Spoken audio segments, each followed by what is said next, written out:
Hello and welcome everyone to the National Vision Doctor of Optometry Network Career Hour. I am Dr. Antonio Chiromolo with Covalent Careers. I will be your host throughout the show here. We have invited 6 docs to join us today to discuss their unique roles and pathways and share their thoughts and feelings around careers, practice modalities, and the industry.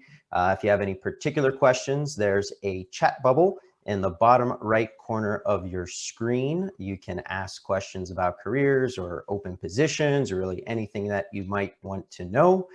But without further ado, let's bring in our first guest who's going to be joining me today, and that's Dr. Alex Smith. Hey, Dr. Smith, thank you for joining Antonio, me. how you doing? Good, good. Happy to be here.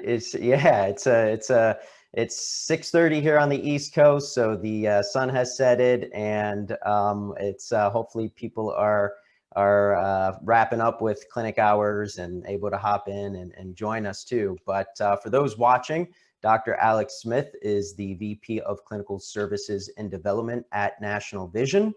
And so, Dr. Smith, this was a really difficult year for just so many people across the board, obviously. And when you look at optometry in the industry, there was a lot of hardship out there as well. I mean, many ODs were forced to close their doors, some lost their jobs, and things certainly have improved and are rebounding a bit over time as we try to get back to our best, of course. But if we try to focus on the things we could take away and learn from this particular situation, that's always going to be a good way to generate some positivity from what was really a difficult, tough year for a lot of folks.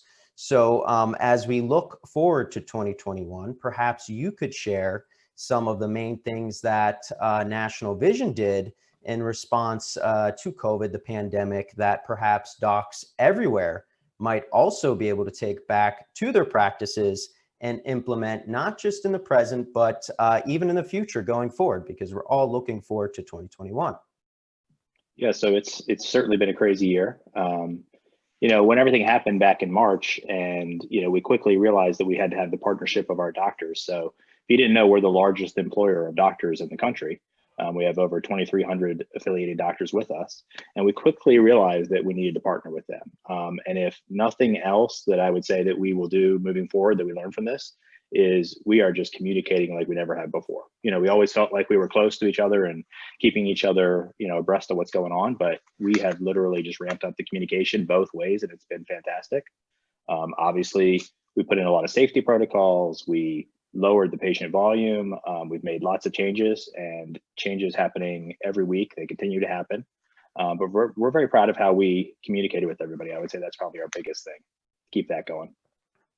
Yeah, communication certainly is really the linchpin to really everything, any organization, any practice. So I really like that as a pillar really to bring into your practice. And if you're not doing that already, but maybe pay or focus more on it, certainly going forward. And, even though this has been one of the toughest years for really a lot of people out there, there's still something to learn from it and take away from it into 2021. And I dare even say that there has been a little bit of good that perhaps has come out of it. What are you most proud of from this year? Yeah, it's hard to find good in all the craziness that has happened. But, if I think of what I'm proud at, first of all, our doctors. I mean, very quickly when we closed our stores, it was very apparent that our doctors were worried about our patients. And it was just nice to see that, we all went to optometry school, so we know. It's nice to see that they put the patients first. So we had just closed the doors, and they were already saying, well, what about Miss Johnson, who I saw last week, who, had an ulcer that I need to check up on. And so that was great to see.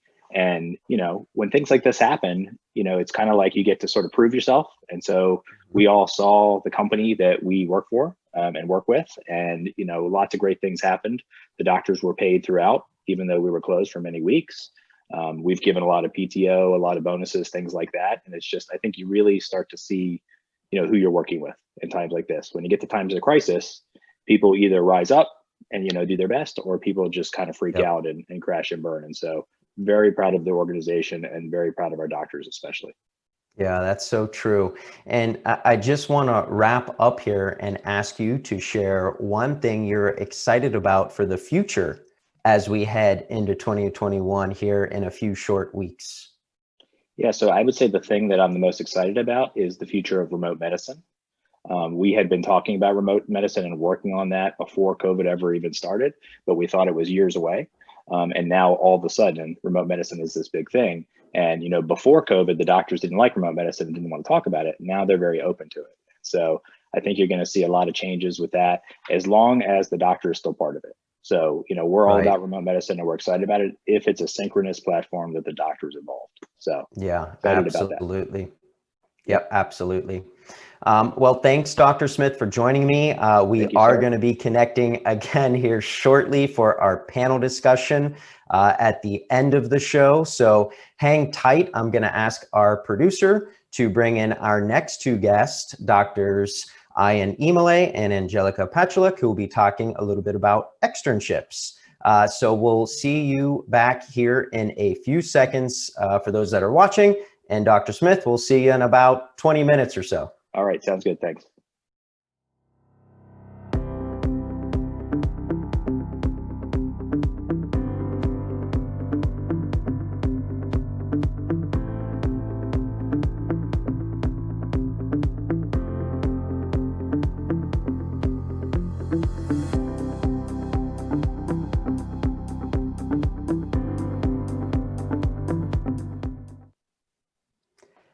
Hey, Dr. Ymalay, Dr. Pacholek, thank you so much for joining me. Hello. Thank you for having us. Good evening, everybody. Yeah, it's a pleasure here. So for those watching, Dr. Ymalay is a practicing OD at an America's Best Contacts and Eyeglasses in Chicago and serves as a preceptor for the Illinois College of Optometry's externship program. And Dr. Pacholek, you completed an externship in your fourth year with Dr. Ymalay, who served as your preceptor and then later joined the National Vision Doctor of Optometry Network.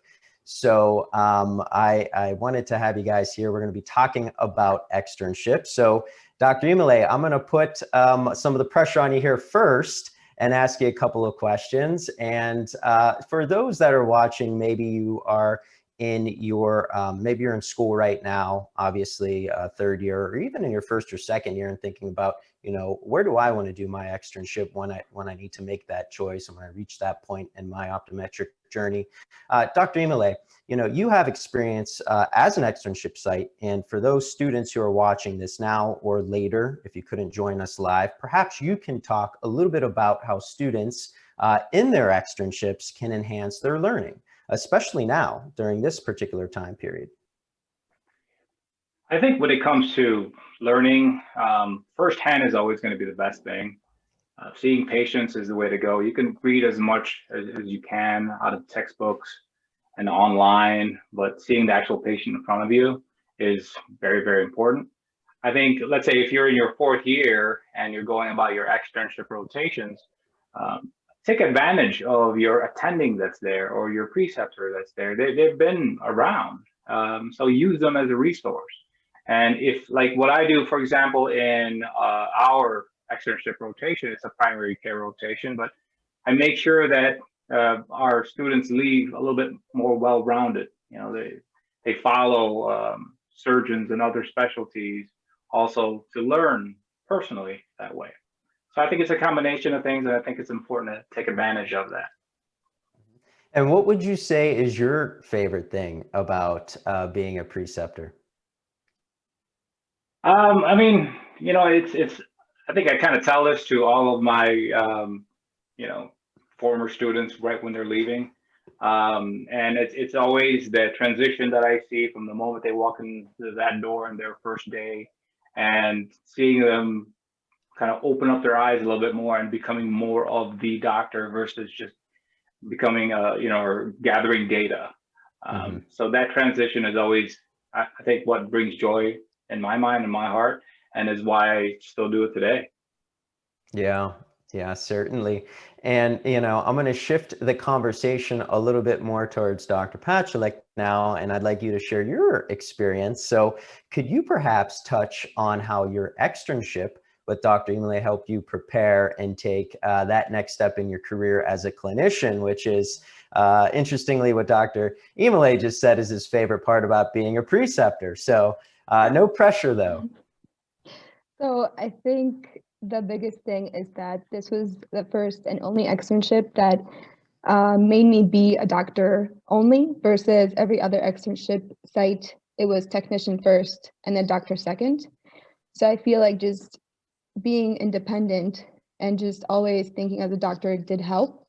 Working with Dr. Ymalay is kind of like being kept on your toes every single day because he's really sarcastic. He's the most sarcastic person I've ever met. So sometimes he'll say something like, you go and you present a patient and like, let's say for example, you're like, oh, I think I see a herpes dendrite. And then he's like, yeah, I think we should put a steroid on that. And you have to like kind of stop and be like, no, we shouldn't do that. There you go. So you kind of have to always be on your toes and you have to be ready. And also it was my favorite externship just because he was the only doctor that kind of gave me confidence, just because up until I met him, I was going to do a residency. And I even missed the first day of clinic because I was doing a residency interview. And then on my second day with him, he's like, no, you're not doing that. And so like the reason I was going to do a residency is because everybody else told me like, it's so great, you should do it. It's a great option. And I just felt like that was the only option. So I was like, okay, I'm gonna do it.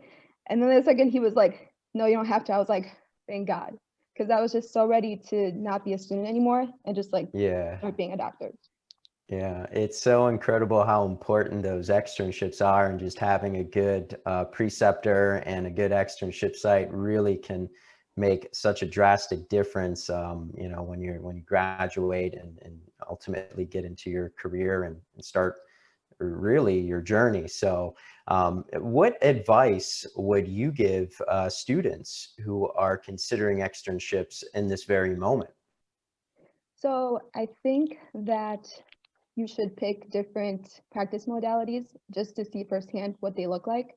I know when I was in school, corporate optometry wasn't everybody's favorites, and I've heard a lot of negative things.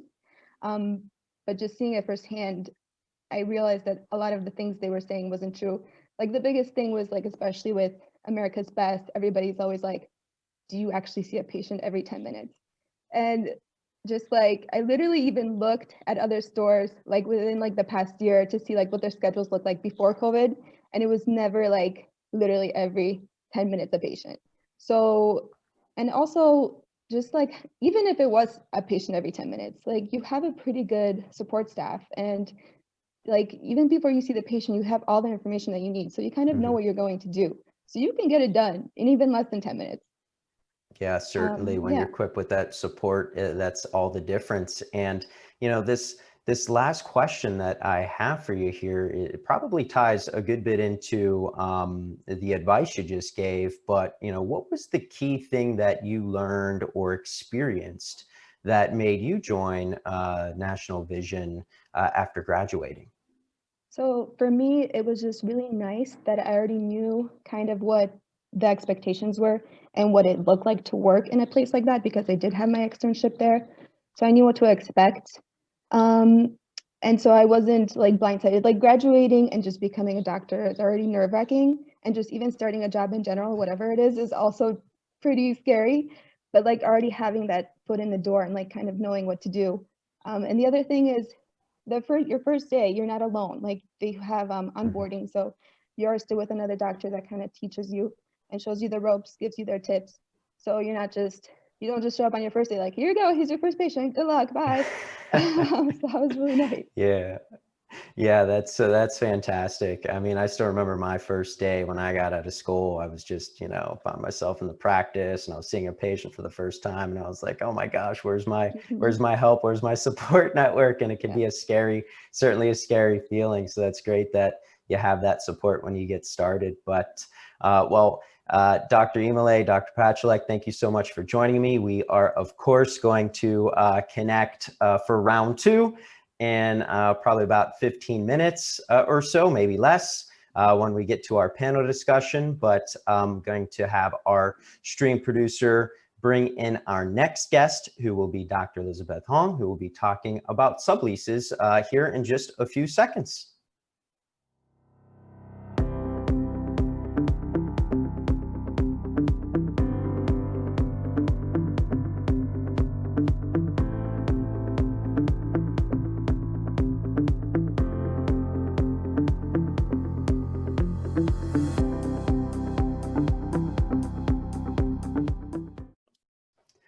Hey, Dr. Hoang, thank you for joining me.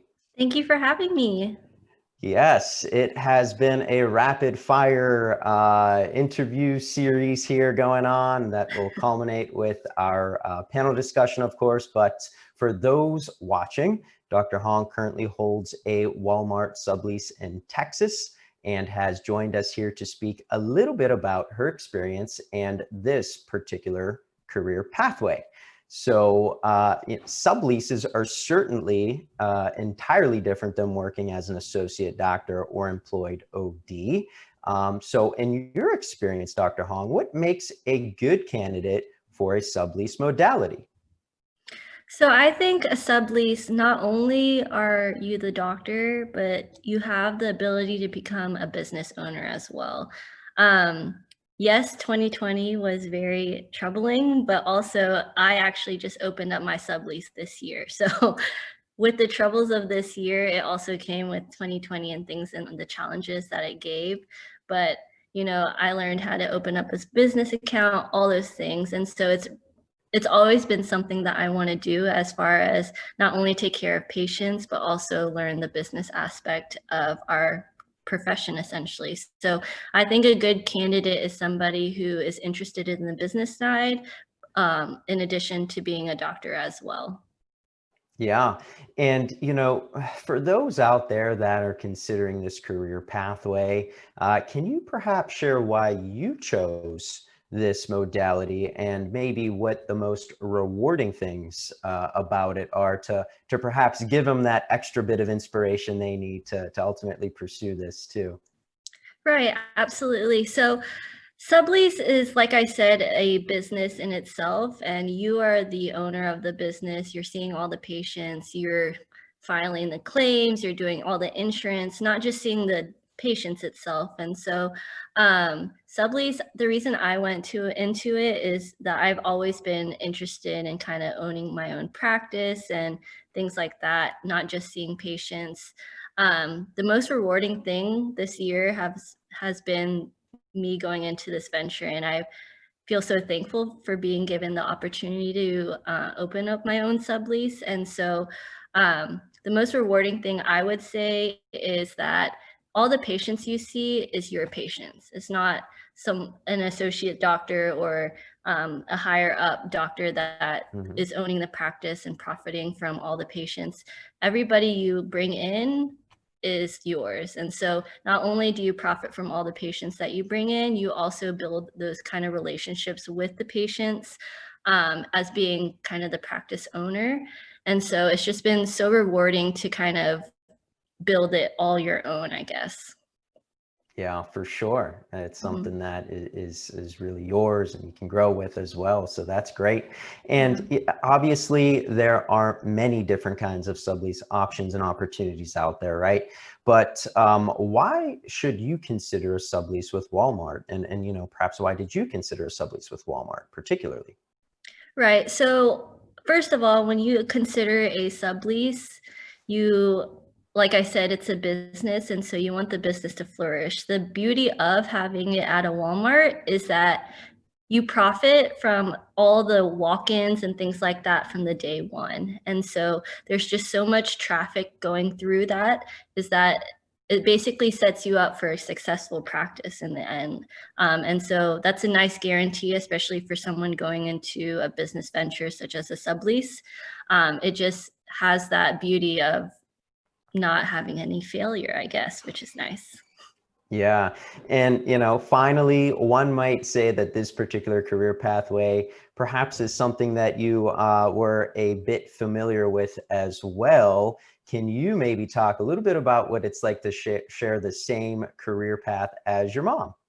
Yeah, so my mom, she actually owns a sublease herself with National Vision in a different location in Houston, Texas. She's been with National Vision for about 20 years now, so she is a very loyal person and to be with National Vision and talks very highly of y'all, which is amazing. The beauty of being in the same profession as your mother is, first of all, I'm very close with her, but to have that added bond of sharing all the patient encounters, all the business things and things like that. It's just been really, I feel very grateful to have that bond with my mother. In addition to that, opening up the sublease, what's funny is that whenever I was given the opportunity, I wasn't really looking into being a business owner quite yet. I just graduated in 2018, so it's not something that I saw myself going to so soon. But I was presented the opportunity from National Vision, and what's funny is that my mom, she said, you know, she always encouraged me to kind of just go for the opportunity, but I was kind of hesitant at first. And she joked and she was like, you know, if you don't take it, I will. And so that was just like the added kind of push that I needed, that to take the venture. And, you know, with all the challenges of this year, it's been nice to kind of have her as a support system, because she's been there, done that. And so any trouble I have or questions, she's always right there to kind of help me out, which is amazing. I'm very grateful. Yeah, that is awesome. That is really awesome. Yeah. Well, thank you, Dr. Hoang, for joining me here. And we will, of course, catch up again in our panel discussion, which will be taking place in maybe about 10 minutes, maybe a little less. So hang tight. But I'm going to have our producer bring in our next guest, Dr. Afsaneh Amini. Thank you.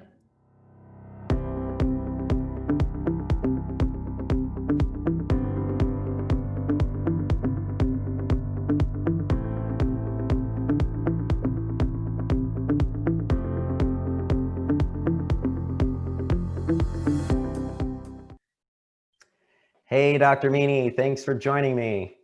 Thank you for having me.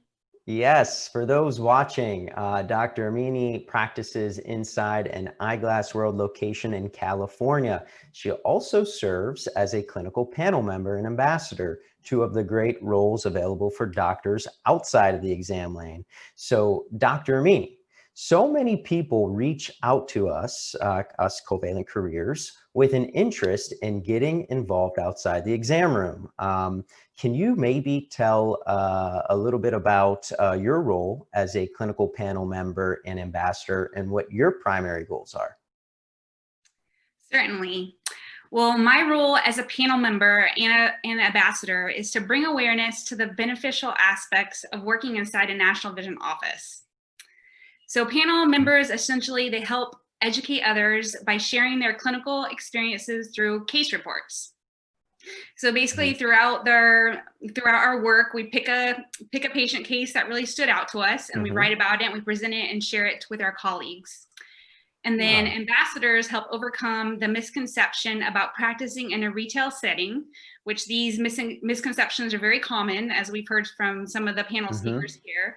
And we basically share our work experience with others to help relay those misconceptions. I've personally worked for National Visions for about 10 years, and I love it.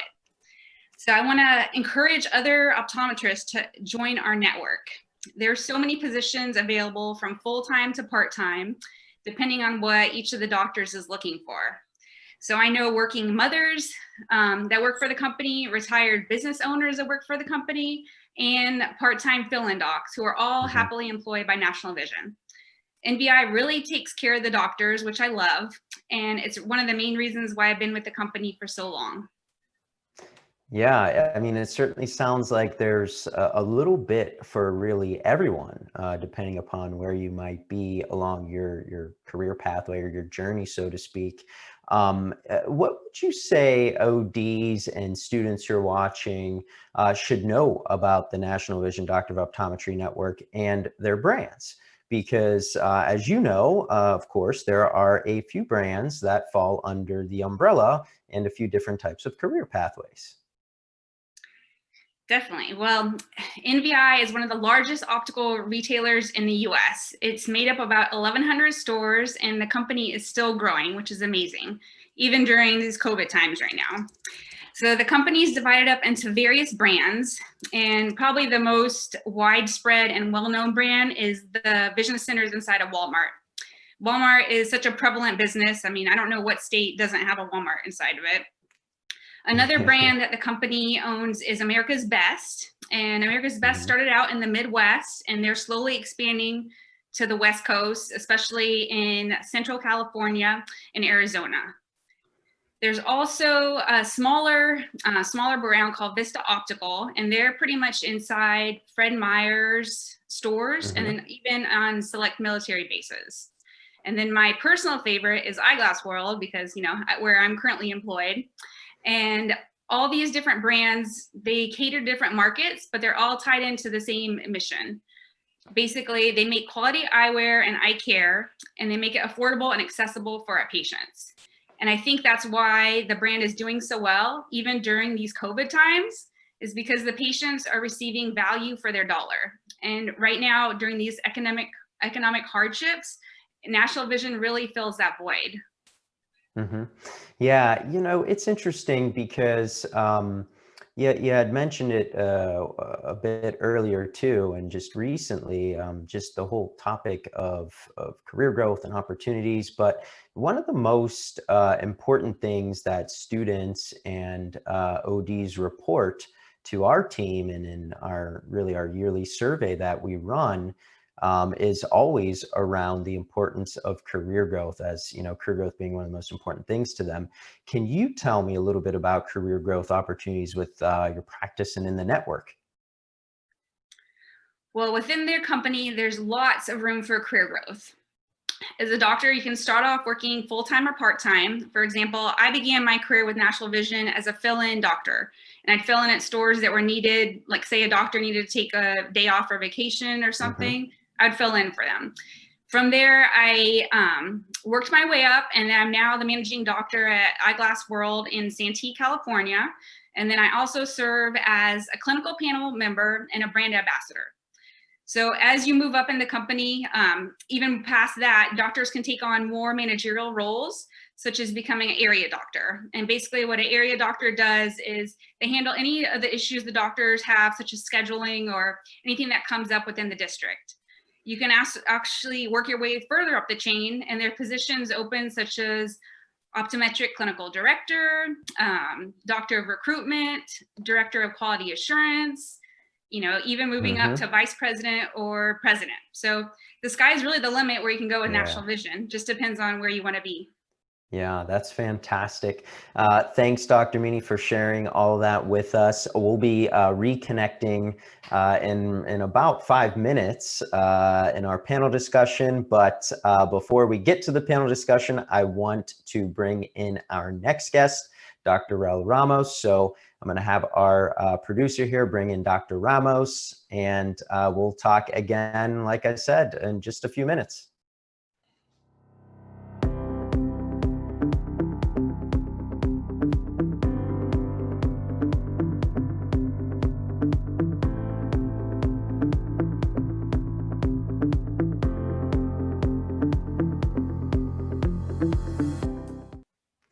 Hey, Dr. Ramos, thanks for taking the time to join me here tonight.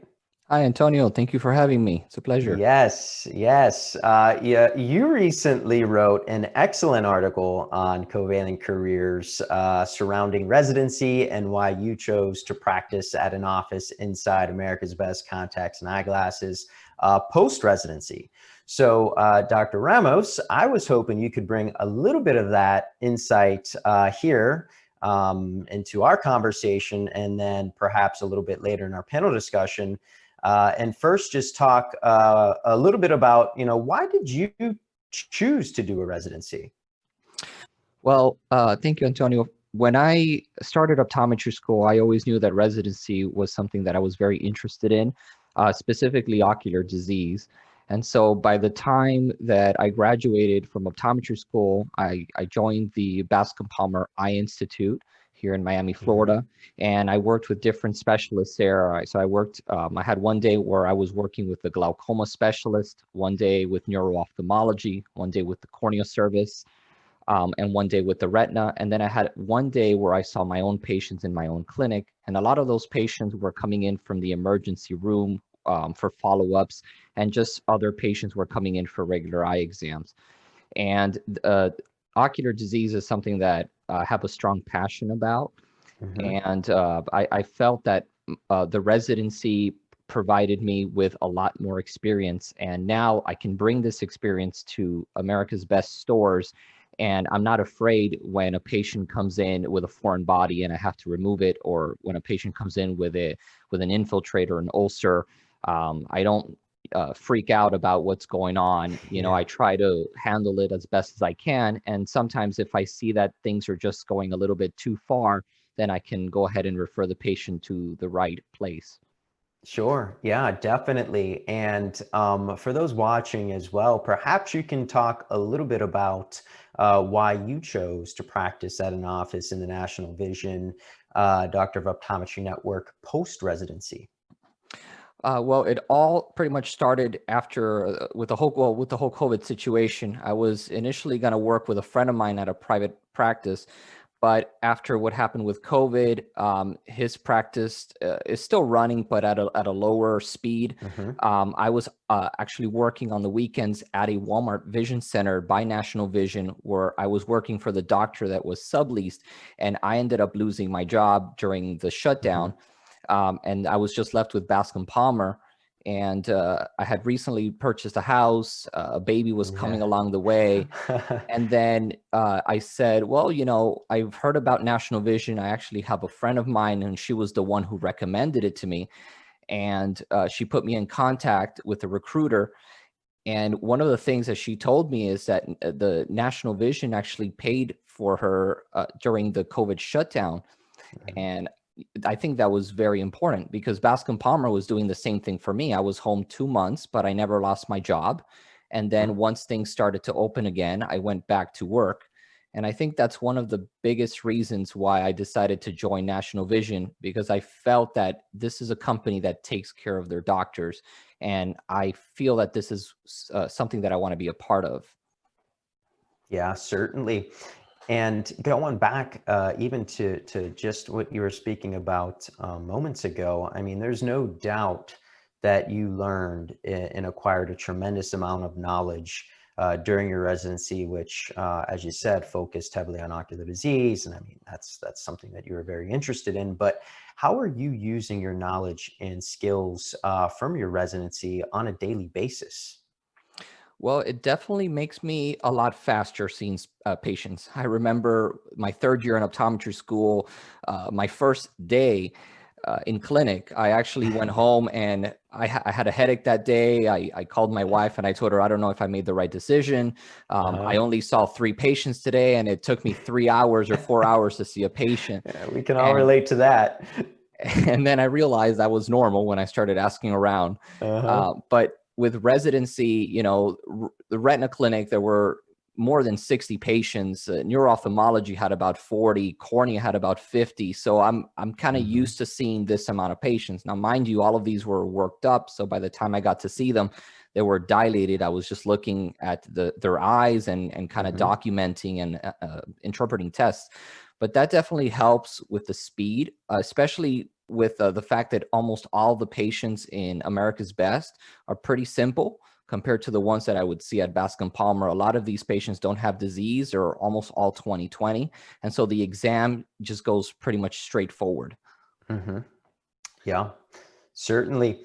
Dr. Ramos, I want to thank you again, obviously, for writing the article. So for those watching, once again, you can check out the article by Dr. Ramos on covalentcareers.com and read a little bit more about his particular story.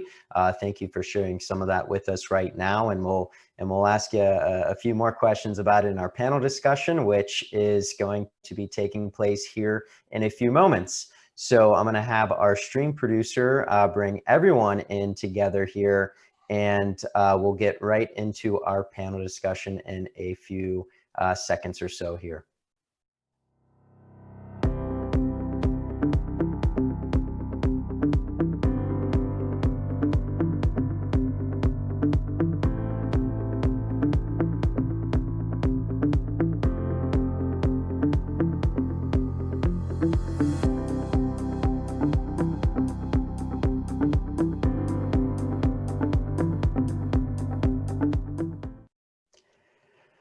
Hello, welcome back, everybody. Hi, everyone. Thanks again, everyone, for taking the time to chat with me and share your experience today. I was hoping in the time that we have left to just really draw upon everyone's experience working in different settings and career pathways to talk about perhaps some common questions that students, new grads, and even experienced ODs face as they think about what their career and life goals are now and into the future. So the first thing I wanted to talk about was just around challenges, right?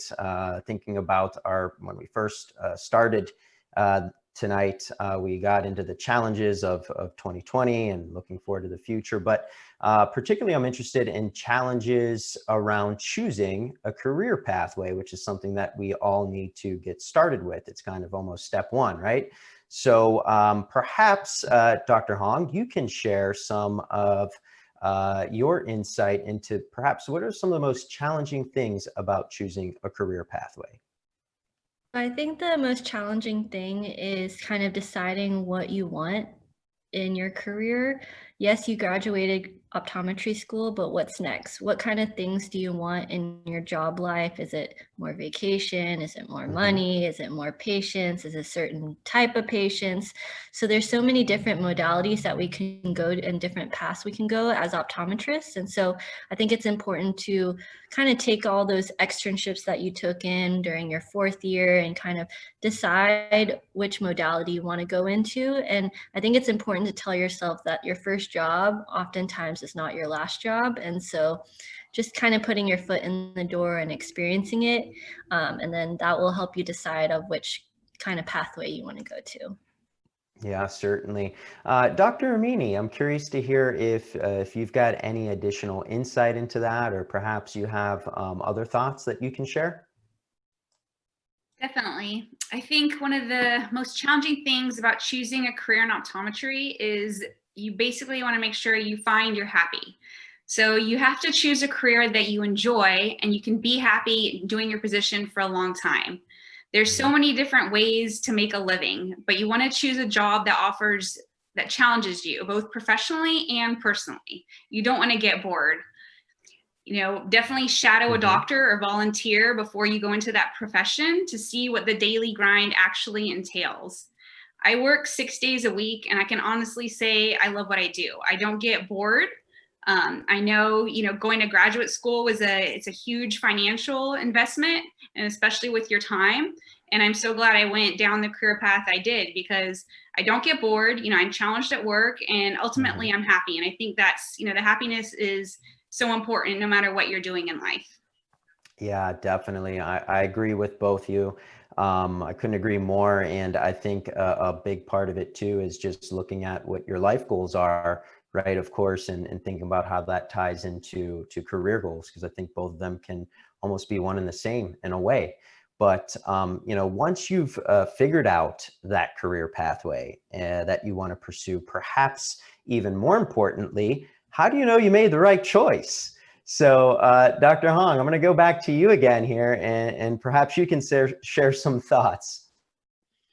So I think the way you know that you've gone the right path is when you, like Dr. Amini said, is truly enjoy your day-to-day life. And I know it sounds very cliche, but you honestly don't work a day in your life if you enjoy what you do. And so, like I said, I absolutely love going to work every day. And so it's just very rewarding to kind of take care of your patients and go home and be like, wow, I really love what I do. Yeah, certainly. And I'm really curious to hear what you think, Dr. Ramos, or what you would say here, because I know just you sharing your story earlier, it sounds like, you had this one plan and then it changed a bit. And, so how do you know when you've chosen the right job or career pathway?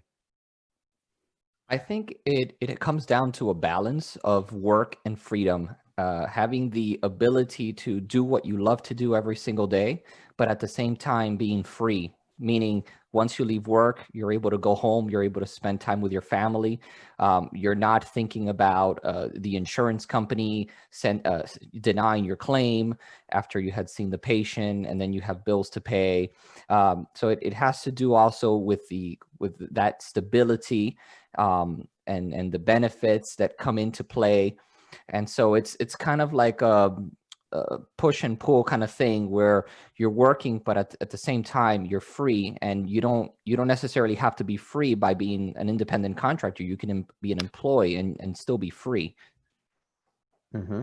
Yeah, definitely. And I want to build upon that just a little bit more because it sounds like, based upon what everyone's been saying so far, it's, knowing that you made the right choice certainly can be tied back into just understanding what makes you happy, what your goals are. But a big part of it too is understanding what company or practice you might want to work for. So I want to talk about perhaps some key things that ODs should consider when evaluating companies or practices to work for. So perhaps Dr. Amini, you can share some of those things that ODs should really be thinking about when it comes to joining a company to work for. What advice would you give? So there are several things to consider when choosing a company to work for. One thing is the work environment there. Is there a high employee turnover rate? Does the staff work together as a team? You want to make sure as the doctor, you have a strong support staff within the optical and in the lab. You want everything to be a smooth transition, because if everything flows properly, it makes your job easy and it's less stress. But if you don't have that, support from your other employees, it's not going to be such a great work day that we're all, used to. You also want to make sure you have strong backing and support from corporate. Definitely with National Vision, I feel that, especially during, the COVID times, corporate was behind the doctors 100%. They were there to support us. This pandemic was something no one has ever experienced before.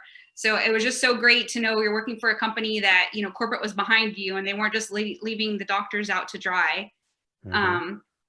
Also, a thing to consider is the company that you work for. You want to make sure that there's always potential for growth, always room to evolve.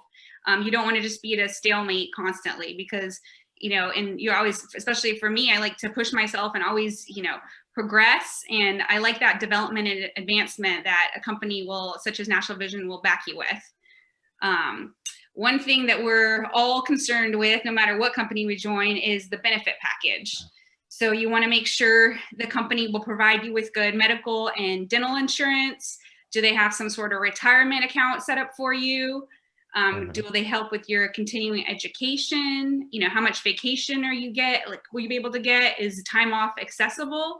Normally with, usually every year with National Vision, we have a continuing education conference. Unfortunately, this year we couldn't have it because of COVID, but regardless, the company still did a virtual symposium for us. So that was really nice. We're able to get all the doctors are able to get their CE, and it was a main concern because most places that offer CE weren't even having it because of COVID. Right. So another thing that's important is the technology inside the practice. So is there up-to-date technology there, or are they practicing with outdated equipment? All these things will help the flow and overall your success wherever you work. Yeah, all very important things to think about and consider. Dr. Pacholek, how about you? Do you have any key tips or advice for ODs, things that they should consider when evaluating companies or practices to work for? I would say try to connect with other people that already work there, get their opinions, see what it's truly like, but also take their opinions with a grain of salt, because sometimes their experiences can be just specific to that specific store. And then the other thing is just keep in mind that with a bigger company, you do have a bigger network of people to connect with. And it also provides you with a lot of people that you can go to help for. So like if I'm stuck, if I need any help figuring something out, I can text a bunch of managers that I've met before. I can text an area doc. I can text my preceptor. That's where you're getting you guys. He's going to be last on the list. Yeah. And then, the other thing is recently with COVID, we did have staff that was out for a longer period of time. So we actually had people sent over from other stores to help. So that was also nice. So I would keep that in mind. Yeah, it's interesting. Both of you had mentioned things that I was just thinking about here, which leads me really right into my next question.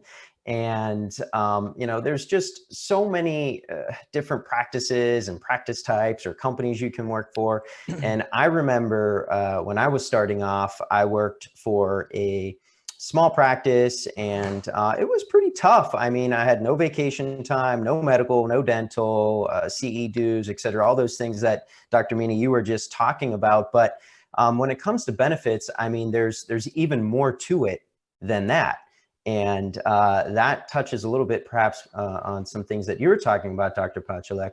But, what are some of the major benefits of being affiliated with a large company other than compensation?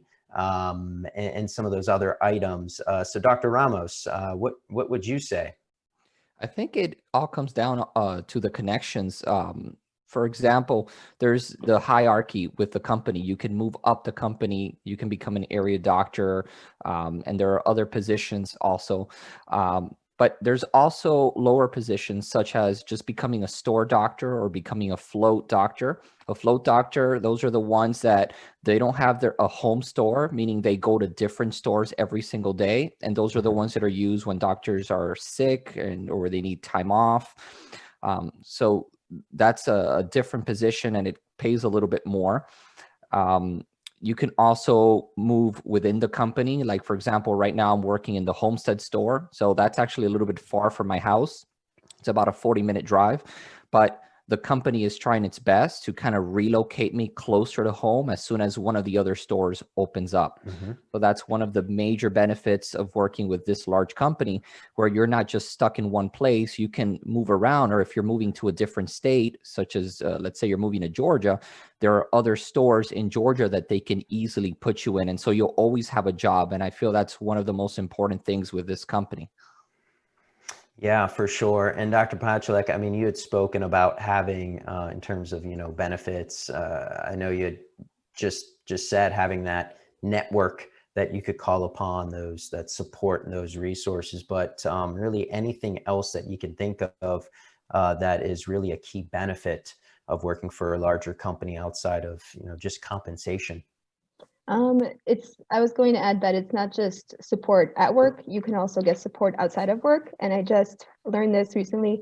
I think Dr. Smith earlier mentioned that this year communication has gotten so much better between doctors and corporate. And that's how I found out that like NVI gives you support outside of work, and not just for you and not just for associates, but also people in your household. Like they have something called the support network that they have that's open 24/7 anytime, and you can connect like if you have any like mental health issues, stress management issues, so you can reach out and get help, which I haven't heard of before, and that's pretty awesome. Yeah, it certainly sounds so. And as we wrap up the conversation here, it's almost like we're coming full circle. And earlier on we spoke about 2020, really whenever you and I were speaking, Dr. Smith, and how it's been a challenging year, of course. And there's no doubt that the profession has changed over the years and is really changing before our eyes right now. Perhaps it's being accelerated by the current situation. But the question that I want to ask you, Dr. Smith and Dr. Ymalay, is, how is the profession changing really before our eyes, and what can docs do in order to keep up with all this change? So Dr. Smith, perhaps you can share your thoughts here. Sure. First of all, let me just say, I'm sitting here listening to all these doctors. These are great doctors, and really appreciate you guys coming on here and doing this, and great to listen to your expertise. Actually, optometry hasn't changed that much over the years, right? I mean, we still use phoropters, we still collect data the same way, for the last 100 years or so. But I think certainly the disruption that's happening now in the industry is huge, with contact lens extensions and remote medicine and all these crazy eye exams you can do and everything. And I think optometrists probably, certainly our future is bright, but I think that we're going to have to get used to maybe not being the data collectors anymore, maybe being the analyzers. The one thing that nobody else can do is analyze the data. make the clinical decisions. So I think we'll start to get more into that, kind of like what Dr. Ramos was talking about with ophthalmology, and being able to do that. But I think the future is bright. We'll keep the patients first. As long as we make it pro doctor, like I said before, I go back to remote medicine.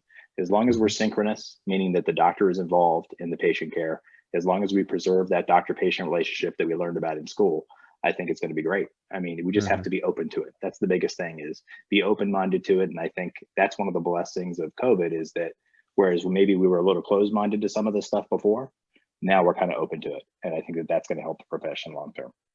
Yeah, Dr. Ymalay, I'm curious to hear if you have anything to add to that, or just perhaps what advice would you give docs in order to keep up with the changes? I think as a profession, some of the things that we do to get a prescription hasn't changed very much. The one thing that has changed quite a bit is our scope of practice. I think our demographic has changed a little bit more. We see younger and younger patients now. Back when I went to school 15, 20 years ago, it was, pretty common to not see a child for an exam until they were 4 or 5 years old. And now we recommend that they get seen for ocular health, at 4, 5, 6 months. So I think that's changed quite a bit. And also people are living longer. So we're seeing a lot, older patients that want to live their life to the fullest also. So we have to be aware of what age-related conditions might come about at a later age. So we have to stay on top of that a little bit also. With all the changes that we, have with our visual demands, we have to keep in mind what the signs and symptoms that those visual demands bring about. And we have to, think about how best to alleviate some of the stresses we have in our visual system to have a little bit better life. I joke around with people all the time that, back in the day, we used to just tell people, eat your vegetables, eat your carrots for eye health. Then it became sunglasses and transitions and polarized lenses, and now it's blue light filters. Yeah. So, there's adaptation there, and I think it's a good thing.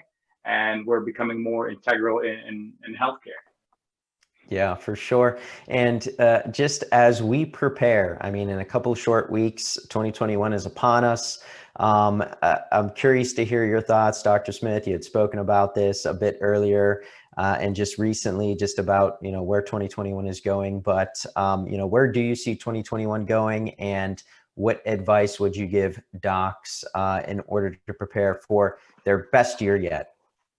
So I wish I had a crystal ball, right, and knew everything that was coming. But certainly the one thing I can guarantee is going to happen is things are going to continue to change, right? I will tell you, our CEO, Reed Foz, says to us all the time, the only thing I can promise you is that things will remain fluid, but we'll remain on top of it. As long as we remain fluid with it, my advice to the doctors is be open to the change. Know that at National Vision, we've got your back. Kind of like Dr. Amini was saying earlier, we will always put the doctors and the patients first. As long as the doctors put the patients first, we'll put the doctors first. And I think, we'll get out of this, and hopefully sometime next year, things will be a little bit back to the new normal, and we'll have learned lots of new things. And, I think nothing but positivity could, right? There's no place to go but up, right? That's right. Yeah, that's right. Yeah. Dr. Ymalay, any thoughts on your end? I think support is going to be a big part of any kind of success that anyone has. And I think we have that in this company. Even something simple, equipment. I think Dr. Amini mentioned earlier that, the equipment that we get from National Vision is, quite helpful. Something as simple as a visual field exam or retinal cameras. It's one thing to talk to a patient about something you found on the retina, and it's quite another to actually show them what you found on the retina. I think patient education goes a long way with that, and also trust goes a long way with that. And, whatever 2021 brings about, I think we're prepared in a way because we've been trained well, we've been taught well.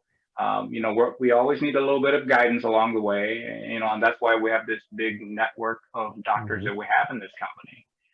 Build relationships with other people, other disciplines, and other specialties, so that if we need to transition a patient from our care to, another specialty's care, it's a seamless transition. I kind of tell people, I kind of joke around a little bit. I think Alex hears, me say this a lot. You know, we are kind of like gatekeepers of, you know, healthcare. You know, we see a lot of people and we see a lot of their disease through their eyes. So diabetics, hypertensive patients, you look at all of the autoimmune conditions, you know, we see them all. And we kind of say, hey, you know what, you need to go here, you need to go here to get better care for that. And I think with healthcare being the front line these days, I mean, it always has been, but it's been put on the spotlight quite a bit more. I think the year of the optometrist is not right. I think it's the years of the optometrist are coming up right in front of us. And it's kind of exciting to be a part of that whole thing. Yeah, it certainly is. And I would just like to thank all of you for taking the time out of your schedules just to join me and chat with me and, of course, all of the colleagues here. And I guess that's one of the greatest things that we have, just being able to get together with our colleagues, call upon each other and share information. So thanks again for joining me here, and I wish you guys all the best into 2021. Thank you for having us. Thank you. For having us. Thank you, Antonio.